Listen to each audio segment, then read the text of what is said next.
السلام عليكم ورحمة الله وبركاته. إن الحمد لله نحمده ونستعينه ونستهدي ونستغفره ونعوذ بالله من شرور أنفسنا ومن سيئات أعمالنا. من يهده الله فلا مضل له ومن يضلل فلا هادي له. أشهد أن لا إله إلا الله وحده لا شريك له وأشهد أن سيدنا محمد عبده ورسوله.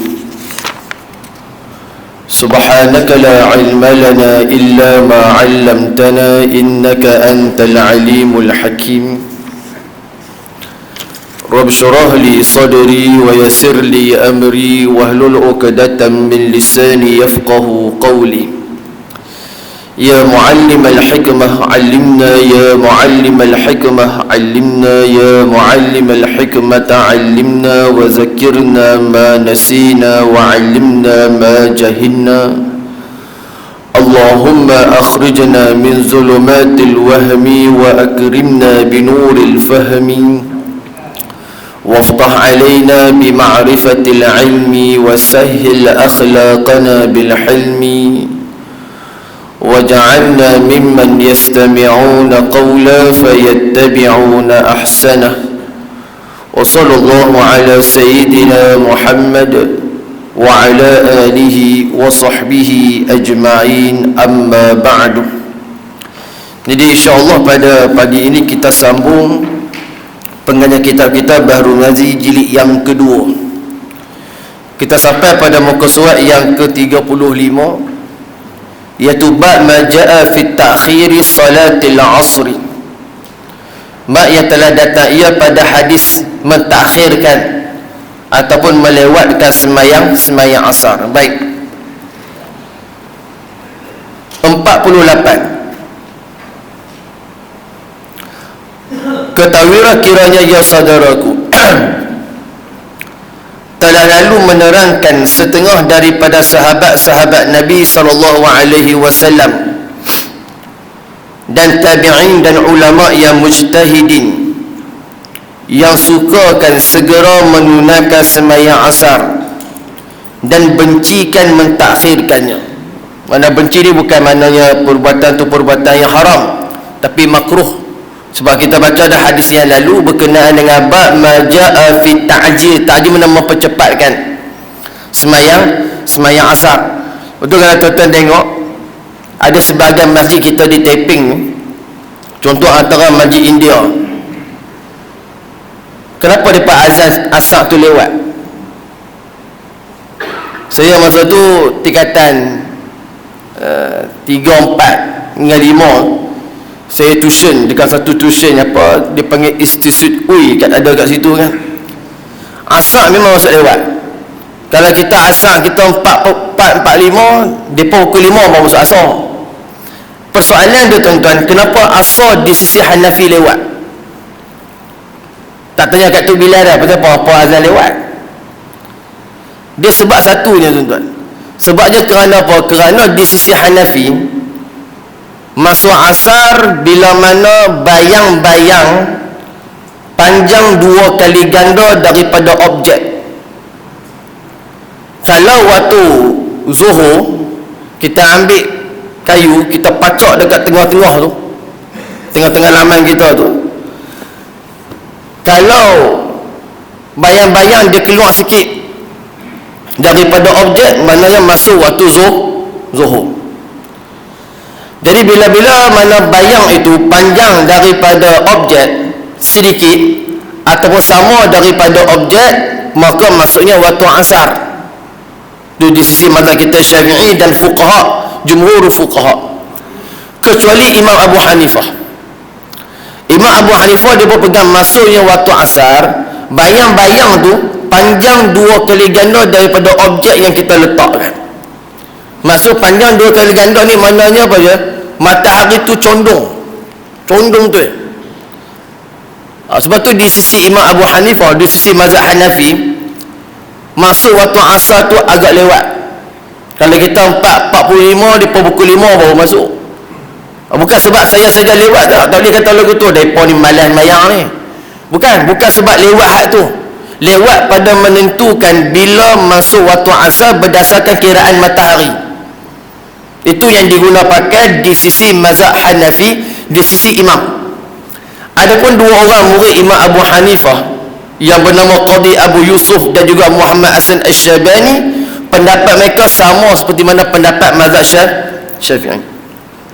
Namun di sisi Imam Muhammad Hasan Asy-Syabani, sunat melewatkan sembahyang asar berdasarkan satu riwayat yang dia bawa dalam Muwatta ni satu kitab milik Imam Malik, tapi diriwayatkan oleh Muhammad Hasan Asy-Syabani mengatakan sunat di sisi Hanafi untuk takhirkan solat asar.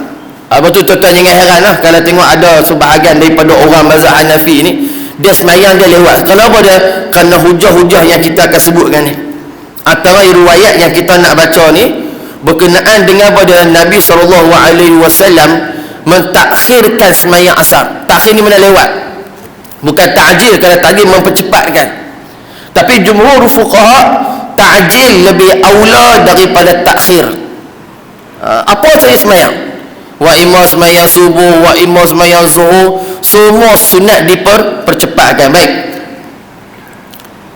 Dan berpegang mereka itu dengan beberapa hadis yang sahih yang kita baca dululah berkenaan dengan mempercepatkan sembahyang asar. Maka bab ini telah dikeluarkan oleh Imam Tirmizi atas satu hadis yang menunjukkan Nabi kita SAW ada mentakhirkan sembahyang asar. Demikian bunyinya, an Ummi Salamah annaha qalat kana Rasulullah SAW ashadda ta'jilan lidh-dhuhri minkum wa antum ashaddu ta'jilan lil 'asri. Diriwayatkan daripada Ummu Salamah radhiyallahu taala anha, isterinya Rasulullah sallallahu alaihi wasallam, bahawasanya berkata ia adalah Rasulullah sallallahu alaihi wasallam sangat bersegera bagi sembahyang zuhur lebih daripada kamu sekalian, dan sekalian kamu lebih bersegera bagi sembahyang asar. Maka sudahlah kesalahan-kesalahan perbuatan kamu dengan Nabi SAW, yakni ia melambat-lambatkan sembahyang asar dan kamu semua menyegerakannya. Itu kata Ummu Salamah. Dia kata Nabi SAW pernah melewatkan sembahyang asar. Jadi isu ni tuan-tuan dia tak ada apa pun. Dia pada sudut menentukan kita nak sembahyang asar awal ke, cepat ke, ataupun lewat. Di sisi mazhab kita Syafi'i, apa saja sembahyang aula awal. Itu berdasarkan hadis riwayat Abdullah bin Mas'ud dalam Sahih Bukhari. Abdullah bin Mas'ud tanya dekat Nabi, ya Rasulullah, min ayyil a'malil afdal? Ya Rasulullah, ibadat apa yang paling afdal? Amal apa yang paling baik? Apa kata Nabi SAW? As-salatu liwaqtiha. Sembahyang pada waktunya, yakni sembahyang pada awal waktu. Itu yang paling afdal. Tak ada lagi lah tuan-tuan. Betul mazhab kita Syafi'i dia bahagikan sembahyang ni ada 7 waktu. Waktu yang pertama dia panggil waktu fadalah atau waktu afdal. Apa dia waktu afdal? Awal-awal waktu tu. Lepas daripada azan kita sembahyang sunat qabliyah, kemudian kita sembahyang pada sembahyang fardu, kemudian habis sembahyang fardu kita zikir apa semua, kemudian kita sembahyang ba'diyah. Lebih kurang dalam 45 minit. Itu waktu afdal. Itu waktu afdal. Kemudian dia panggil waktu apa? Waktu ikhtiar, waktu pilihan, ataupun dia panggil waktu jaiz. Maka haruslah waktu tersebut untuk kita sembahyang sampailah kepada satu waktu dia panggil waktu makruh. Apa waktu makruh? Kita lewatkan sembahyang tu sikit lagi nak masuk waktu nombor 2. Katalah hari ni asar 4.30 contoh, kita sembahyang 4.20. Apa hukum sembahyang 4.20 ni tuan-tuan? Sembahyang itu makruh. Sebab apa? Dekat sangat nak masuk waktu nombor 2 tu. Di dalam mazhab kita Syafi'i, kalau tak ada apa-apa sebab, jangan lewatkan sembahyang. Takut-takut kita termasuk daripada firman Allah, fawailul lil musallin allazina hum an salatihim sahun Al-Imam Ibnu Katsir dalam tafsir dia menafsirkan dua maksud. Yang pertama, orang yang semayang tapi celaka. Apa dia? Yang pertama, dia mentakhirkan semayang tanpa sebab. Saja-saja ada kata masuk waktu malas, semayang awal-awal, semayang lewat sikit. Itu yang pertama. Yang kedua, dia semayang lewat waktu sehingga masuk waktu nombor 2. Takbir waktu zuhur ni azan asar. Maka perbuatan dia semayang tu ketika tu adalah haram, berdosa, tetapi sah saja semayang, tapi perbuatan dia lewatkan tu. Lepas tu tuan-tuan, kalau tak ada apa ni, malas semayang awal, kalau boleh semayang di masjid.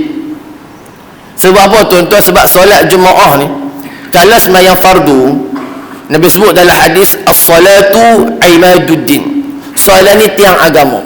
Makna bagi individu muslim, tiang agama yang ada pada kita ni semayang kita.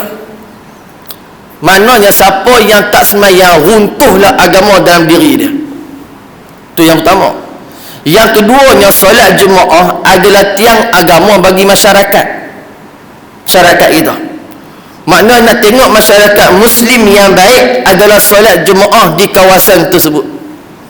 Kalau solat Jumaat dia ramai, imarah masjid dia ramai, solat Jumaat dia macam hari Jumaat, ataupun ramai lagi, maknanya masyarakat tu tiang agama dia cukup kuat. Tapi kalau tak ada solat Jumaat ni tuan-tuan, pakai tak ada lah jawab dia. Pakai tak ada. Sebab tu tuan-tuan nak tengok keberkatan satu tempat, tengoklah pada syiar agama. Apa syiar agama? Solat Jumaat. Yang kedua adalah azan. Solat Jumaat. Lah ni kempen kan, kempen semayang subuh macam hari Jumaat. Ramai bagus. Satu kempen yang baik. Yang mereka yang memulakan kempen tersebut, mudah-mudahan Allah Ta'ala bagi pahala yang banyak. Walaupun memanglah yang buat tu artis, tak apalah tuan-tuan, artis ni dia ada pengaruh dia kan? Kalau saya buat dia tu, siapa nak main? Artis buat tak apa, sebab dia orang ada follower dia ramai, 20,000, 30,000 orang.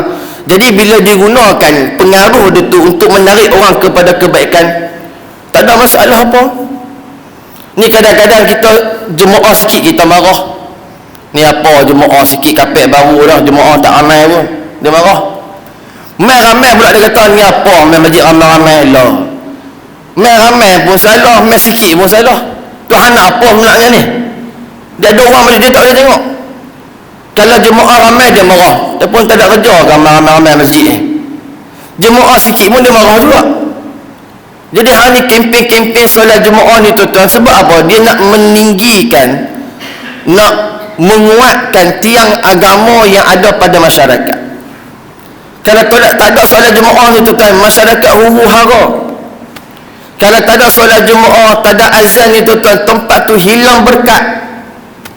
Betul azan ni tuan-tuan dipanggil syiar agama. Betul kita pasang speaker luar tu, pasang speaker luar. Sebab apa? Dia syiar agama. Sebab itulah tuan-tuan, kalau ada satu solat Jumaat di masjid, di surau buat pada awal waktu, elok kita mai. Boleh kita lewatkan sampai masuk waktu ikhtiar, waktu jawaz, tak ada masalah, boleh. Zuhur masuk 1:30, kita semayang 2:30 boleh. 3:30 boleh tak? Boleh. Pukul 4 pun tak apa. Tapi mana lebih aula, awal waktu kan lewat waktu? Awal waktu. Itu di sisi mazhab kita Syafi'i. Adapun di sisi mazhab Imam Abu Hanifah, mazhab Hanafi, disunatkan takhir semayang Isyak. Isyak ni kalau boleh semayang lewat sikit, 2/3 malam. Di sisi Imam Abu Hanifah. Mazhab Syafi'i tak, tetap semayang awal. Itu kita dah cerita dah, itu berkenaan dengan solat Isyak. Adakah sunat untuk ditakhirkan ataupun sunat untuk dita'jil, dicepatkan? Sisi mazhab kita Syafi'i, sunat untuk mempercepatkan semayang Isyak. Ini tuan-tuan solat-solat. Dia semayang ni paling aula di sisi mazhab Hanafi kita, di sisi mazhab kita Syafi'i, sunat awal waktu. Tapi kalau tuan-tuan ada hal, tak apalah. Kalau ni buat cuti-cuti sekolah, kita ada kenduri, kita ada program, tak apalah kita lewatkan. Tapi jangan sampai lewat masuk dalam ruang waktu makruh. Masih lagi sah maya, tak berdosa. tapi dikira sebagai satu orang yang melakukan perbuatan yang Allah benci, itu makruh. Makruh ni tu kan buat tak ada dosa kalau buat benda makruh, tapi Allah tak suka, dia tak berkenan dengan benda-benda makruh. Itu semayang ni. Baik, kemudian daripada sudah didatangkan oleh Imam Tirmizi akan hadis ini, tiadalah pula ia mendatangkan apa kata ulama yang mujtahidin, tetapi dapat difahami daripada katanya dalam masalah 43, ada juga setengah ulama tiada menyalahkan takhir asar tu. Kalau kita tengok pada masalah 43 yang lalu berkenaan dengan melewatkan sembahyang asar, tak ada ulama yang mengharamkan perkara tersebut. Sebab apa? Sebab harus untuk melewatkan sembahyang asar, kecuali jangan sampai masuk nak hampir maghrib, itu je, tak ada larangan. Mana harus untuk mentakhirkan solat asar. Tapi kembali pada hukum asar, pada mengawalkan sembahyang asar lebih baik. Dah hari ni pula tuan-tuan, kita ada macam-macam kebaikan yang boleh kita buat, maka buatlah sembahyang asar pada awal waktu. Dia tak ada larangan. Tu dia ada hal ke, dia ada kerja ke, ya silakan buat dulu. Cuma selepas tu ada sembahyanglah asar, semua jangan masuk hampir waktu maghrib. Baik. Dan kata Imam Abu Isa, yakni Imam At-Tirmizi, tiada dikhabarkannya hadis ini hasan ataupun sahih, hanya berkata ia dan sesungguhnya telah diriwayatkan ini hadis daripada Ibnu Juraij, daripada Ibnu Abi Malikah, daripada Ummu Salamah seumpamanya. Itulah tuan-tuan hadis berkenaan dengan takhir solat asar. Jadi kalau tuan-tuan tengok di sisi mazhab Hanafi, sembahyang asar lewat kerana alasan-alasan yang kita bagi ni lah. Yang kedua, sebab panjang-panjang tadi, panjang bayang-bayang, lebih panjang daripada objek masuknya waktu asar di sisi mazhab Hanafi. Baik, kemudian bab yang berikutnya, bab ma jaa fil waqtil maghrib, bab yang telah datang ia pada menyatakan hadis waktu maghrib. 49. Ketahuilah kiranya ya saudaraku, telah diterangkan di dalam beberapa masalah pada bicara sembahyang maghrib dan waktunya. Pada masalah yang lalu dah kita dah bicarakan benda tersebut. Dan pada hadis ini telah dikeluarkan oleh Imam Tirmizi bahawasanya ia menunjukkan masa bertunak, yakni berterusan Nabi SAW sembahyang maghrib itu dengan katanya, An Salamah bin Aqwa qal kana Rasulullah sallallahu alaihi wasallam yusalli al-maghrib idza gharabat asy-syams wa tawarat bil hijab.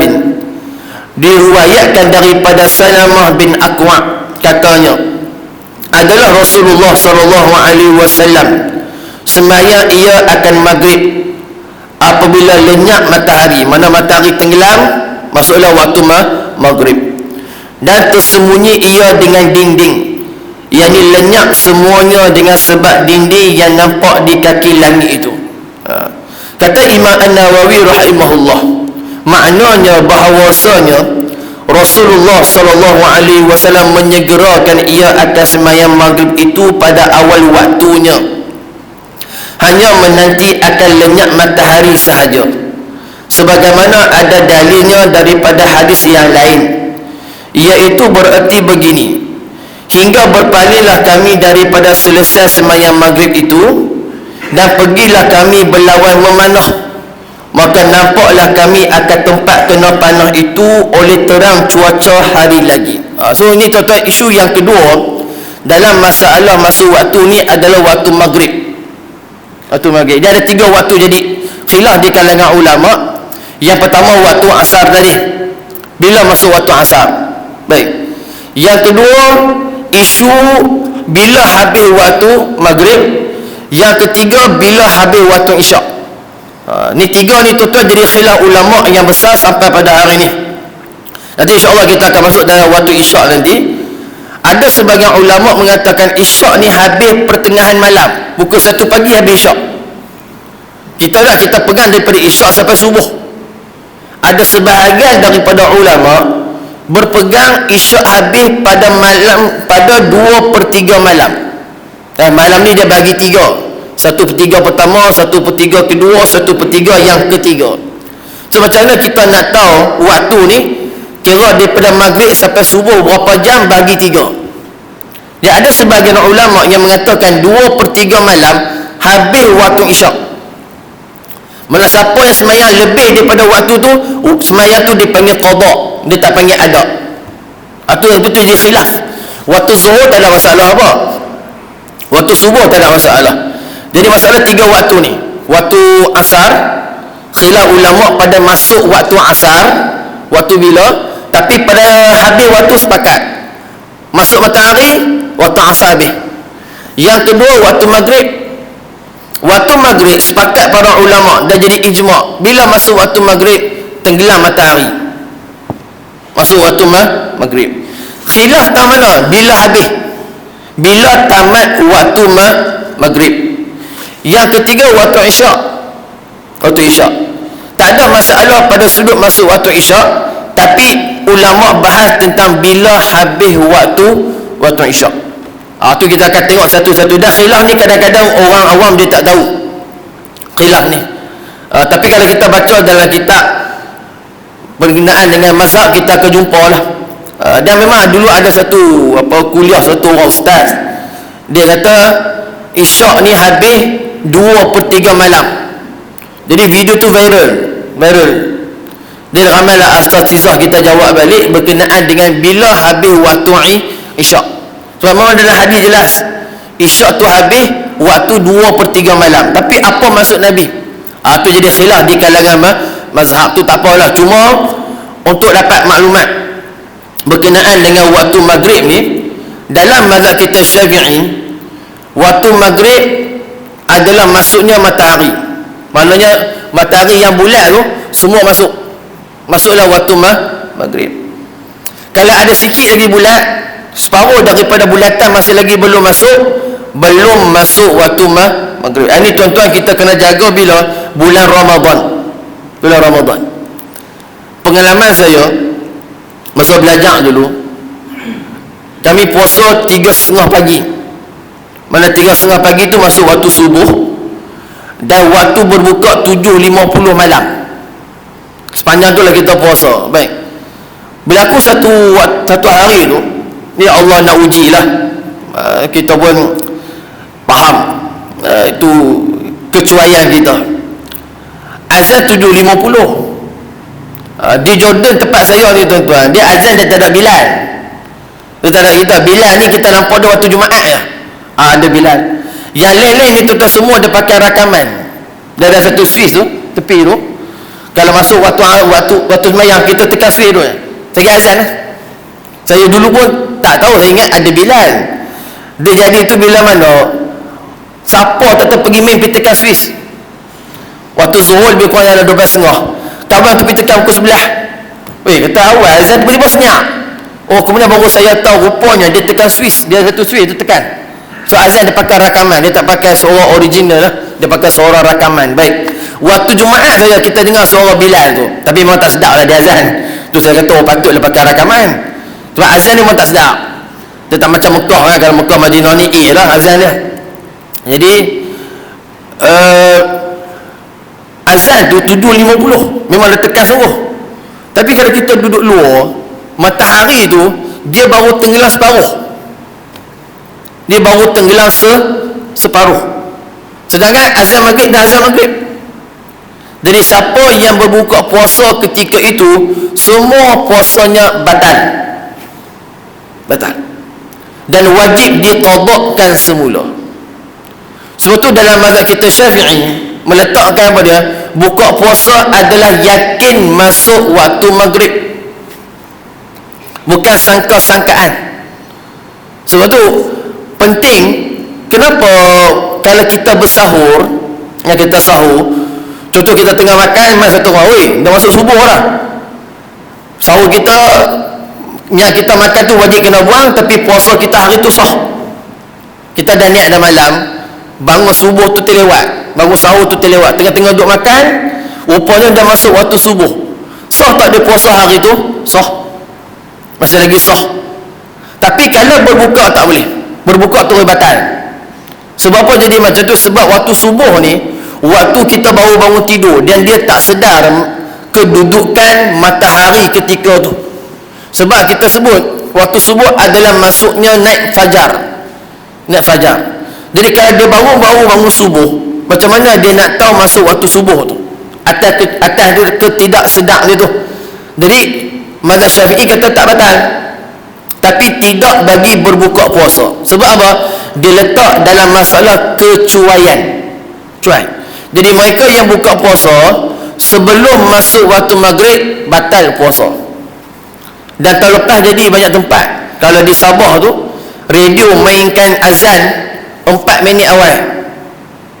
Siapa yang buka puasa ikut azan radio, batal. Di Gombak, Tok Bilal sila azan. Dia azan 15 minit awal kot, rasa lapar sangat kot Tok Bilal tu. Dia azan sampai orang pun tak tengok jam. Kita dah nak buka ni, bukan kita tengok jam dah. Kita pun dah lapar sangat hari tu. Kita bantu pada Tok Bilal. Tok Bilal pula hari tu mungkin dia tersilap kot. Dia pun tak sengaja pun nak buat. Tapi nak buat macam mana? Kena qada balik, kena qada semua.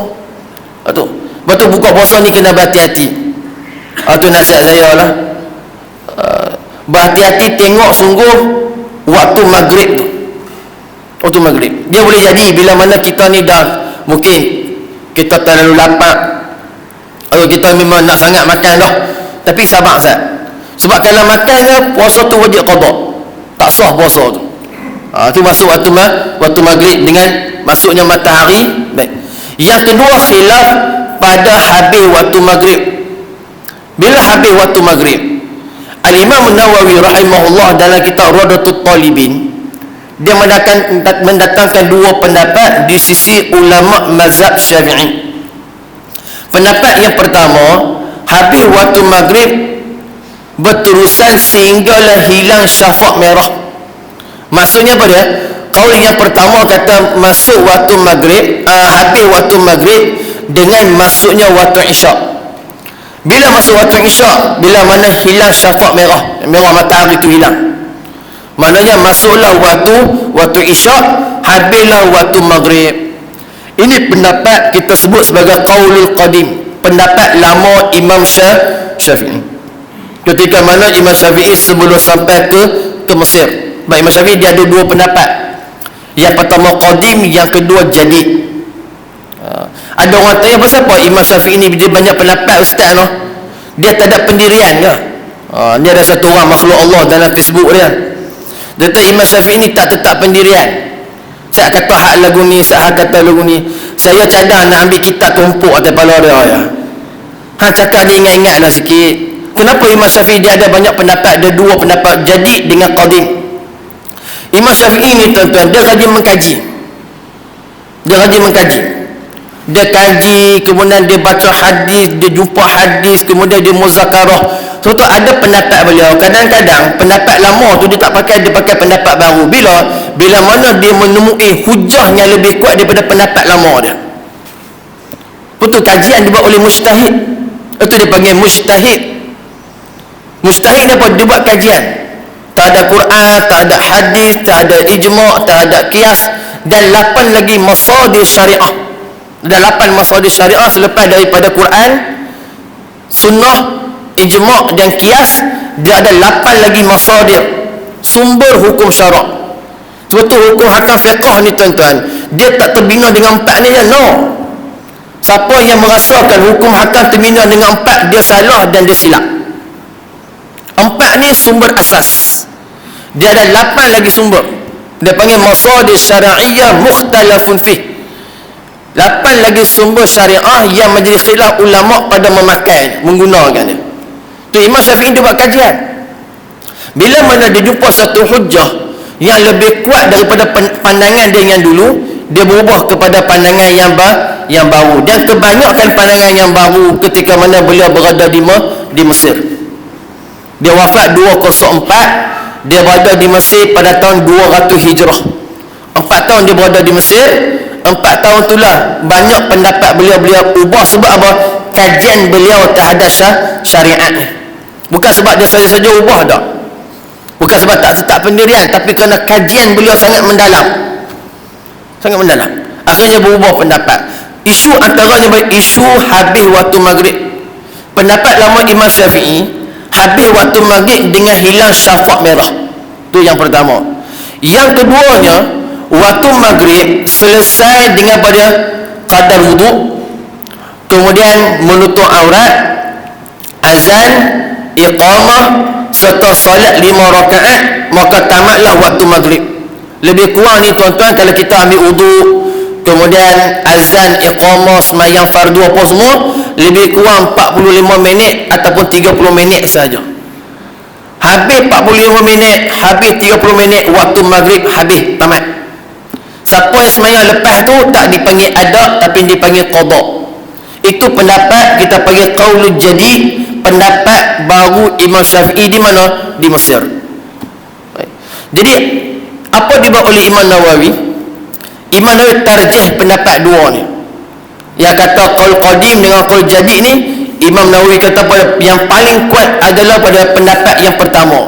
Waktu maghrib habis bila habisnya hilangnya syafaq merah, dengan maksudnya pada masuk waktu isyak.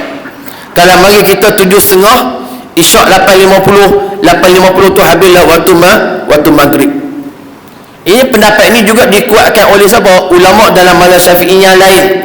Antara Al-Imam Abu Bakar Ibn Khuzaimah, Abu Sulaiman Al-Khattabi, Abu Bakar Al-Baihaqi, Al-Ghazali, Al-Baghawi, Al-Muzani, Ibn Munzir. Ini semua ulama-ulama mazhab Syafi'i yang kata pada pendapat qaul qadim lebih kuat daripada pendapat qaul jadid tadi. Itu yang kita pakai tuan-tuan di Malaysia pada hari ini. Kita guna pendapat mana? Pendapat pertama, habis waktu maghrib dengan masuknya waktu isyak. Sebab tu qaul qadim ni tuan-tuan, kalau ikutkan fatwa dalam mazhab Syafi'i, bila mana bertemu antara qadim dengan jadid, utamakan yang jadid, yang pendapat baru. Tapi ada beberapa masalah yang ulama mazhab Syafi'i mengutamakan qaul qadim. Qaul qadim, kalau tak salah ada dua masalah. Yang pertama, masalah berkenaan dengan ni payah maghrib ni. Yang kedua berkenaan dengan bersugi selepas gelincir matahari. Lepas tu Imam An-Nawawi rahimahullah dia kata tak makruh siapa yang bersugi gelincir matahari, mana masuk waktu zuhur ke atas, waktu zuhur ke asar ke, harus untuk dia bersugi. Pendapat Imam Syafi'i kata makruh. Gelincir matahari kita bersugi kan, hukumnya adalah makruh. Itu pendapat jadid beliau. Pendapat qadim beliau tak makruh. Itu perbezaan. Sebab tu penting bagi satu orang pengkaji, dia kena tahu pasal apa Imam Syafi'i sebut hal lagu ni pada qadim, sebut hal lagu ni pada jadid. Sebab tu ada kajian-kajian di peringkat master PhD dibuat kajian mana ni lah, tentang qaul qadim, qaul jadid. Betul kalau kita baca dalam kitab Al-Um ni kebanyakannya adalah qaul jadid Imam Syafi'i. Lebih kurang ada depan 10 jilid lah kitab yang menghimpulkan pendapat Imam Syafi'i. Cuma saya nak bagi tahu, ada juga pendapat Imam Syafi'i yang mazhab kita tidak menggunakannya sebagai hujjah. Mazhab ni tuan-tuan, mazhab yang didirikan kawaidnya oleh imam kita, yakni Imam Syafi'i. Tapi ada beberapa pendapat Imam Syafi'i yang mazhab kita tidak menggunakan sebagai qaul yang kuat dalam mazhab, berdasarkan kenapa kajian-kajian ulama yang terkemudian berkenaan dengan dalil dan juga istiqra' kajian kepada dalil tersebut. Ni kita serah kat ulama lah. Betul kita di Malaysia ni tuan-tuan, benda ni dah selesai oleh ulama-ulama Melayu kita. Dalam bab ibadat tuan-tuan jangan risau. Yang kita buat pada hari ni memang itulah yang kita pelajari daripada pendapat yang kuat dalam mazhab. Yang kita duk amal hari ni bab ibadat lah, bab haji, bab taharah, bab semayang, bab puasa, bab zakat, bab haji ni, yang kita pakai di Malaysia ni qaul yang muktamad dalam mazhab.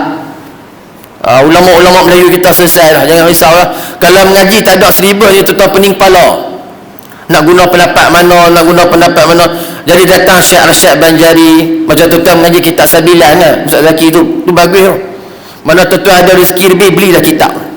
Beli kitab Sabilan tu. Kitab Sabilan ni tuan-tuan, saya terang cakap kat tuan-tuan, siapa yang khatam kitab Sabilan tu daripada A sampai Z, kulit ke kulit, insya-Allah masalah ibadat dalam mazhab Syafi'i ni kira lengkap lah. Lengkap lah. Sebab apa tuan-tuan? Sebab Syekh Arsyad Banjari rahimahullah, dia buat kerja ni cukup teliti. Betul kan, nanti kalau tuan-tuan baca kitab Sabilan, tuan-tuan akan jumpa pendapat ulama, antaranya akan disebut Imam Ramli dengan Imam Ibn Hajar Haytami. Dua ulama ni tuan-tuan yang paling banyak khilaf dalam mazhab kita. Tapi oleh kerana Syekh Arsyad Banjari ni kajian dia begitu mendalam, dia dah selesaikan khilaf ulama dua ni dalam kitab Sabilan Muhtadin. Untuk tuan-tuan yang mana ada rezeki, pergi beli kitab. Tuan-tuan mengaji dengan Ustaz Zaki kan, mengaji kitab tu bagus. Kalau tuan-tuan mengaji kitab tu, ibadat tak payah pening lah, kira lengkap, kira selesai masalah. Cuma lebih tambah bab muamalat, bab munakahat, bab jenayat dalam mazhab kita Syafi'i, itu je. Tapi dalam bab ibadat kira selesai. Ngaji A sampai Z daripada kulit ke kulit. Tapi bila nak habis, wallahu a'lam, tu tak tahu. Mungkin 5 tahun, 6 tahun. Kadang-kadang kita tak habis mengaji, kita Tuhan panggil lah. Tak apalah, maknanya kita masih lagi dalam menuntut ilmu. Tapi pada sudut mengaji kitab Sabilan tu memang terbaik. Dan untuk pengetahuan tuan-tuan, kitab Sabilan tu kurang mendapat perhatian daripada masjid dan surau di sekitar Taiping. Tuan-tuan cari masjid surau yang mengajak kitab Sabilan, tuan-tuan cari, Datuk Abang kat saya. Kalau kami dekat Pokok Asam tu, satu surau je mengajak. Apa dia? Surau Taman Semarak. Itu je. Dengan surau Poto Pinang. Nak cari masjid cukup payah baca kitab Sabilan. Sebab apa? Sebab nak baca kitab Sabilan ni pun payah. Nanti tuan-tuan akan tengok kitab tu nanti. Tuan-tuan pening nak berhenti tak mana. Baca tu macam tak ada titik, memang tak ada titik. Nak baca, nak berhenti tak mana ni. Tu kitab Sabilan. Tapi kalau tuan-tuan mengaji, himah kita kuat mengaji, insya-Allah dalam bab ibadat ni kira lengkap lah. Tu kitab Sabilan Muhtadin. Kerana Syekh Arsyad Al-Banjari rahimahullah atas kira Sabilan Muhtadin ni tuan-tuan ibarat tesis PhD lah. Dia ibarat macam tu. Dia buat hampir dekat 2 jilid besar, cuma digabungkan saja 1 jilid dalam bab rubu' ibadat. So kalau tuan-tuan mengaji tu, tuan-tuan tak payah risalah bab ibadah ni dalam mazhab Syafi'i kira lengkap lah. Cuma kalau nak tambah-tambah sikit boleh lah. Saya mengaji kitab Sabilan tu dengan anak murid Tok Guru Mat Saman. Masa tu saya tingkatan 3. Tapi kitab tak habis, Tok Guru meninggal. Lepas meninggal Tok Guru tu, kitab pun tak buka lah. Nak saya orang mengacang tak ada. Saya tak payah tuan-tuan, saya try baca. Dan dulu try lah nak mengajar, tak lepas tuan-tuan. Tak lepas. Sebab dia khilaf tu banyak. Kemudian yang kedua nanti tuan-tuan tengok lah. Tuan-tuan masuk dalam bab masuk waktu semayang ni. Macam kita bicara ni. Syekh Arsyad Banjari dia akan bawa kepada kita satu ilmu dipanggil ilmu falak. Ilmu falak. Dalam tu ada. Cerita tentang bintang ni, tentang bulan ni. Hak tu lagi pening. Hak tu lagi pening. Sebab kita tak mengaji falak. Sebab tu kalau kita tak mengaji falak tuan-tuan, nak mengaji kitab Sabilan tu payah. Lagi dalam masalah penentuan kiblat dengan masuk waktu. Sebab dia ada main ilmu falak dalam tu, dalam kitab Sabilan tu. Tuan-tuan ada rezeki lebih, ada duit lebih, carilah kitab Sabilan tu. Sabilan Muhtadin. Kitab ni tuan-tuan diterima pakai di Fatani, diterima pakai di Malaysia, diterima pakai di Indonesia. Hatta kitab ni pertama kali dicetaknya di Mekah. Mekah tuan-tuan cetak, bukannya tanah Melayu, Mekah. Maknanya ulama-ulama di Mekah, percetakan di Mekah terima cetakan kitab ni kerana berkualiti. Tu Syekh Arsyad Banjari rahimahullahu ta'ala. Jadi kalau tuan-tuan ada masalah tu, mengajilah kitab tersebut. Baik. Dan kata Imam Abu Isa At-Tirmizi, dan pada bab ini ada riwayat daripada Jabir dan Zaid dan bin Khalid dan Anas dan Rafi' bin Khadij dan Ummu Habibah dan Abbas bin Abdul Muttalib. Dan kata Imam Abu Isa At-Tirmizi bermula hadis Salamah bin Aqwa ialah hadis hasan lagi sahih. Dan juga hadis ini telah dikeluarkan oleh Imam Bukhari dan Imam Muslim dalam kedua sahihnya. Kita berhenti situ, tentang masalah yang ke-50. Wallahu a'lam.